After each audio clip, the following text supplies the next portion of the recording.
Hello student, welcome to my YouTube channel physics किया। आज की इस वीडियो में हम डिस्कस करने वाले हैं ग्रेविटेशनल पोटेंशियल और ग्रेविटेशनल फील्ड।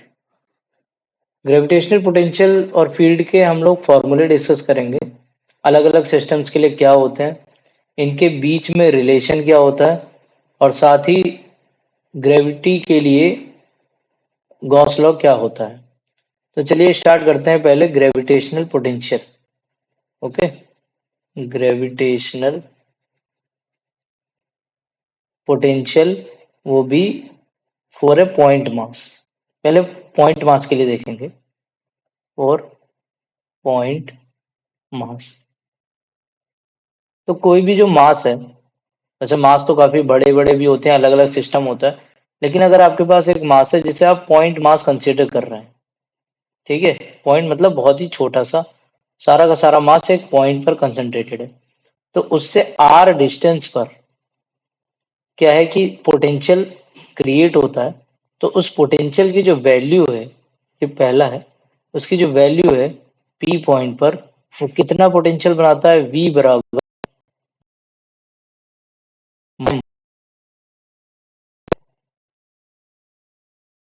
ठीक। ये हो गया इस पॉइंट से पी पर पोटेंशियल। अब हम सेकंड पढ़ते हैं।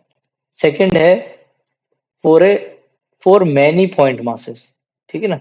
Gravitational potential for many point masses, बहुत सारे अगर पॉइंट मासेस हैं तब उसके लिए क्या होगा,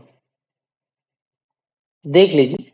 मान लीजिए आपके पास यहाँ पर m1 है, ये m2 है, फिर इधर m3 है, और इस पॉइंट पर आप पोटेंशियल फाइंड आउट करना चाहते हैं। ये यहाँ से कितनी दूरी पर है, r1 दूरी पर है, ये वाला कितनी दूरी पर है, r2 दूरी पर है, और ये वाला कितनी दूरी पर है, r3 दूरी पर है। तो इस P पॉइंट पर जो पोटेंशियल बनेगा इन तीनों की वजह से, वो V बराबर लिखा जाएगा -G m1/r1 -G m2/r2। सबकी वजह से आप निकाल लीजिए पोटेंशियल पर, उनको कर दिया, सब ऐड कर दिया जाएगा।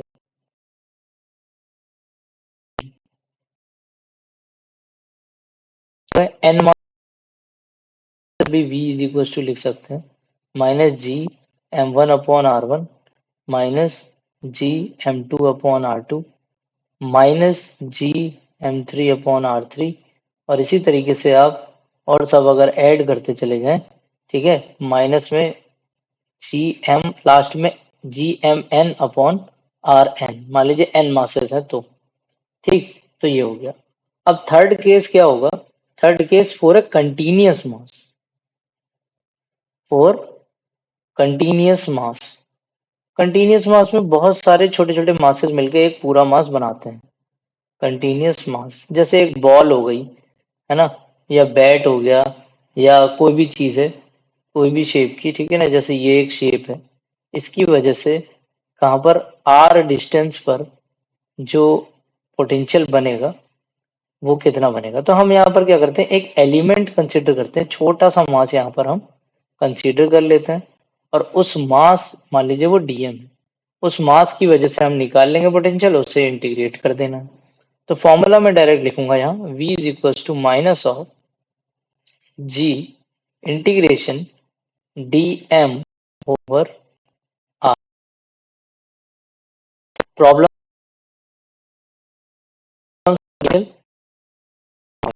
ठीक।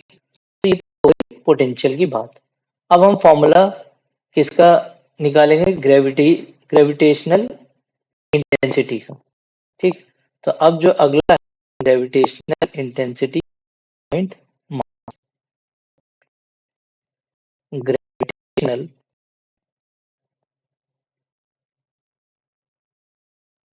इंटेंसिटी फॉर पॉइंट मास लिख लेते हैं। तो यदि अगर आपको फोर्स पता है तो आप ग्रेविटेशनल इंटेंसिटी बता सकते हैं। E is equal to force upon mass होता है। जैसे हमारे पास एक एक कैपिटल मास है, ठीक, m, वो किसी पॉइंट पर या यहाँ पे अगर हम स्मॉल m मास रख दें तो इस पर फोर्स लगाएगा F, अट्रैक्टिव फोर्स। अगर उस फोर्स मास से डिस्टेंस कर रहा है तो मिल जाती है। ठीक है। अब इसके बाद हम लोग इस पॉइंट मास के लिए अगर F की ये वैल्यू हम लोग रख देते हैं तो F की वैल्यू तो सबको पता है, न्यूटन्स ग्रेविटेशनल लॉ से G capital M small m upon R square. R यहाँ से यहाँ तक की डिस्टेंस है, इस मास से इस मास। तो अगर आप इसे डिवाइड करेंगे m से तो ये वाला m कट जाएगा। ठीक है, तो हमारे पास क्या मिलेगा, G M over R square. यहाँ पे माइनस साइन भी होता है तो E इज इक्वल टू क्या लिखेंगे, minus G M R square. Vectorial form भी लिख सकते हैं हम लोग। वेक्टोरियल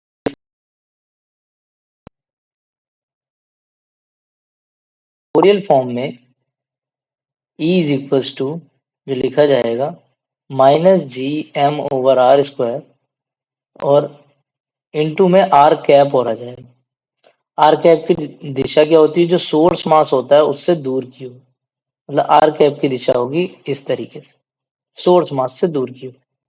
ठीक है, तो यही है। यहाँ पे माइनस आर कैप ये बता रहा है कि जो इंटेंसिटी है उसकी दिशा क्या है, ये माइनस, ठीक, वेक्टोरियल फॉर्म। अब इसके बाद अगर पॉइंट और पॉइंट मास, तो दूसरा पॉइंट हम लिख देंगे इसे क्योंकि पहला हमने वो मान लिया।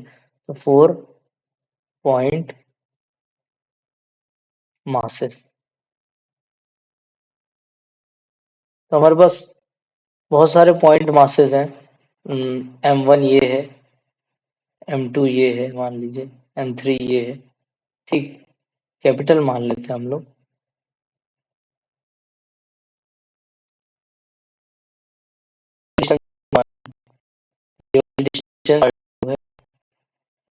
डिस्टेंस 3 पॉइंट, जो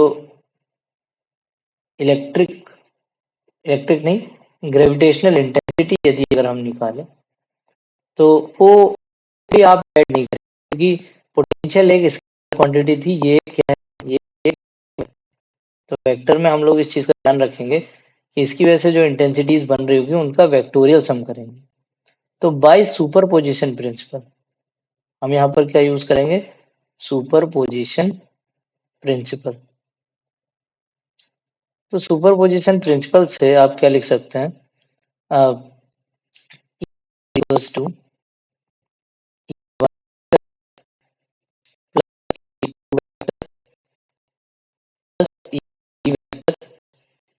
इस तरीके से कर सकता है। और भी हो तो ऐड किए जा सकते हैं। E1 निकालना आसान है। E1 इज इक्वल टू आप लिखेंगे minus G M upon R one square और आर कैप वन, इस तरीके से। बाकी वेक्टोरियल लॉ हम लगा के इसका वेक्टोरियल सम फाइंड आउट कर सकते हैं। तो ये हो गया पॉइंट मासेस की वजह से, बहुत सारे पॉइंट मास है तो उसकी वजह से निकाल सकते हैं। अब तीसरा जो है for continuous mass, for continuous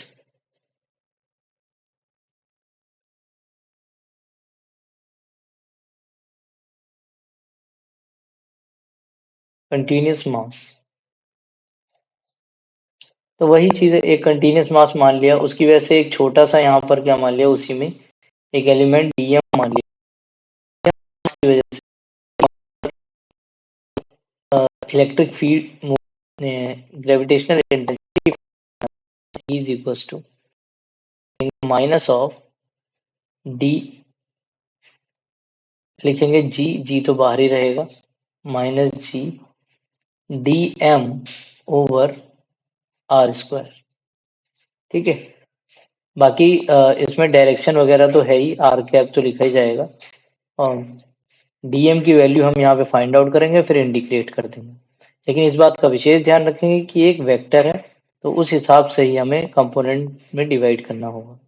ठीक, बाकी मैं इन पर बेस्ड क्वेश्चन अगली वीडियो में बनाऊंगा, तब आपको बताऊंगा कि किस तरीके से ये अप्लाई करते हैं। ठीक, तो हमारा ग्रेविटेशनल इंटेंसिटी भी हो चुका है। ठीक, कंटिन्यूस मास के लिए भी हो गया। अब इसके बाद आता है रिलेशन।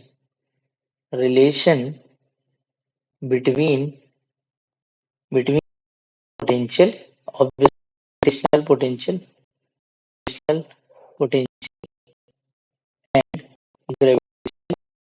इंटेंसिटी। ओके, इसका मतलब V और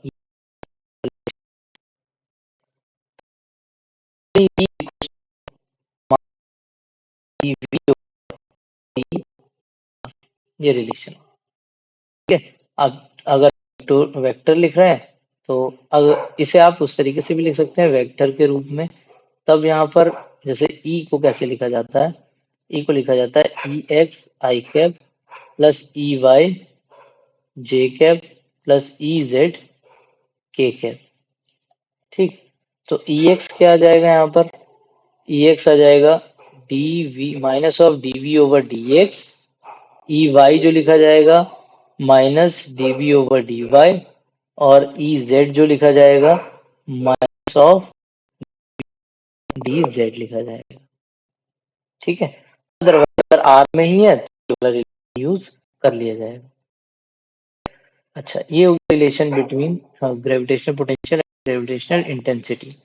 अब इसके बाद आता है Gauss law. Law Gauss law for for gravitational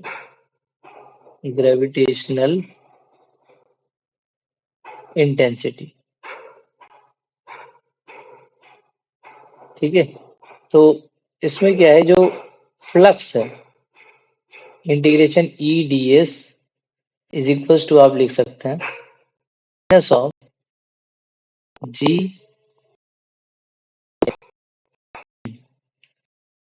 भी जा सकता है, अगर है तो एम का निकाल सकते हैं equals to integration of density into the volume. ठीक, तो इस तरीके से मास भी निकाला जा सकता है। ओके, तो इंटेंसिटी फाइंड आउट करने का ये भी एक तरीका है गॉस लॉ। बाकी अगर आपको पोटेंशियल पता है तब भी आप बता सकते हैं। एक इंटीग्रेटिंग फॉर्म भी है, अगर आपको पोटेंशियल पता तो आप लिख सकते हैं V2 minus V1 potential difference to R1 से R2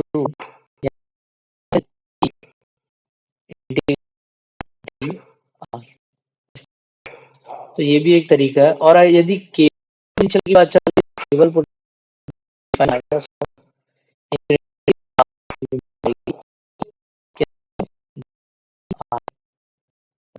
होपफुली आपको सारे ये यही सारे फॉर्मूले हैं, इसके अलावा कोई फॉर्मूला नहीं है। ये फॉर्मूले अगर आपको याद है तो आप आसानी से किसी भी सिस्टम के लिए ग्रेविटेशनल पोटेंशियल तथा ग्रेविटेशनल इंटेंसिटी फाइंड आउट कर सकते हैं।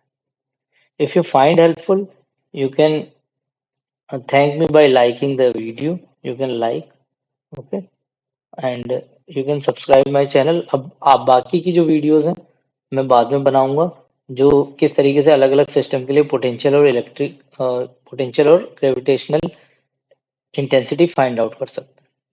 Thank you.